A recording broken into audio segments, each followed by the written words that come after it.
ఎలా ఉందన్న కన్నప్ప? కన్నప్ప సినిమా చూస్తున్న మాత్రం భక్తికి వెళ్ళిపోవాలి. ఎవరైనా ప్రతి ఒక్కరు భక్తి కాకుండా భక్తుడు అయిపోతారు. సినిమా చూస్తే అంతా బాగుంది. అంటే శివుని కోసం ఎంత ఫైట్ చేస్తాడు తెలుసా కన్నప్ప, అంత ఫైట్ చేస్తాడంటే ఒక ఫస్ట్ ఆఫ్ ఆల్ ఇష్టపడాడు, తర్వాత దేవుడు అంటే ఎంతో నిరూపించుకుంటాడు.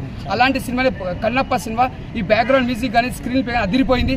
ఇక్కడ ప్రభాస్ అన్న వచ్చిన క్యారెక్టర్లు చూసినప్పుడు మాత్రం బూస్ బౌన్స్ వస్తాయి. ఎందుకంటే మనం ఒక పాటలో బాహుబలి చూస్తే మనం ఎంత ఎంజాయ్ చేస్తామో, ప్రభాస్ అన్న చూస్తే ఈ సినిమాలో కన్నప్పలా అంతా మనం అంతా ఎంజాయ్ చేస్తాం. ఫ్యాన్స్ కి అందరికి ప్రతి ఒక్క ఫ్యాన్స్ కి పెద్ద పండుగ అని చెప్పొచ్చు. ప్రభాస్ నెక్స్ట్ ఎంట్రీకి ఎలా ఉంది? చించేసిండు రుద్ర క్యారెక్టర్ లా దుమ్ము లేపేసింది మన ప్రభాస్. నెక్స్ట్ చెప్పాలంటే మన కాజల్ గారు ఇలా పార్వతి క్యారెక్టర్ చేసింది, మన శివుడు క్యారెక్టర్ మన అక్షయ్ కుమార్ గారు చేసిండు. అంటే ప్రతి ఒక్కరు యాక్టర్స్ ఇలా చాలా కష్టపడ్డారు. నెక్స్ట్ చెప్పాలంటే మన మోహన్ బాబు గారు కూడా చాలా కష్టపడ్డారు. ప్రతి అన్ని ఉన్నాయి కానీ భక్తి లేదంటారు. చెప్పిన భక్తి ఎందుకు? భక్తి లేని సినిమా తీస్తారా? కన్నప్ప అంటేనే భక్తి.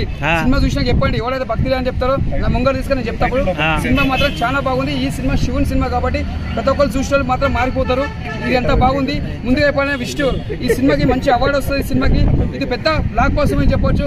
ఇది వరల్డ్ లో ప్రపంచంలో నిలిచిపోతుంది. ఒక బాహుబలి నిలిచిపోయింది ప్రపంచంలో. కన్నప్ప కూడా సినిమా ప్రపంచంలో నిలిచిపోతాయని మనస్ఫూర్తిగా కోరుకుంటున్నా. ఇష్టం ఆల్ ద బెస్ట్. నిజంగా మోహన్ బాబు ప్రభాస్ని నమ్ముకున్నందుకు ఆయన వంతు సాయం అని కాదు, నిజంగా ఆయన చూపించే విధానం కావచ్చు, ఆయన సీన్స్ కావచ్చు, చాలా అంటే చాలా బాగా అనిపించింది. మంచి విష్ణు కూడా కుమ్మేహాడు యాక్టింగ్. నిజంగా మనం ట్రైలర్ చూసి రోల్ చేసాం కానీ నిజంగా యాక్టింగ్ అయితే సూపర్ అని. క్లైమాక్స్ ఒక అరగంట 10 సీన్స్ ఉంటాయి. నిజంగా సూపర్ అండి. నిజంగా ఆయన భక్తుడిగా మారిన తర్వాత మంచి విష్ణు యాక్టర్ బయటకు వస్తారనమాట. నాకైతే చాలా అంటే చాలా బాగా అనిపించింది. ఇంకా మోహన్ లాల్ గారు కావచ్చు, చాలా పెద్ద కాస్ట్ ఉంది. అక్షయ్ కుమార్ గారు కావచ్చు, అందరి క్యారెక్టర్లో మనం ఎలా ఉన్నా సరే చెప్తున్నా ఒక యుద్ధ భూమి ఫైట్ కావచ్చు అన్నీ అక్కడక్కడ వచ్చిపోతాయి. కానీ నిజంగా ప్రభాస్ గారు ఉన్న సీన్స్ మాత్రం మనం మర్చిపోలేము అనమాట. ఇంకా కన్నప్ప గారు నిజంగా చెప్తున్నా, కన్నప్ప మూవీ ఒక బ్లాక్ బస్టర్ ఎమోషనల్ టచ్ అండి.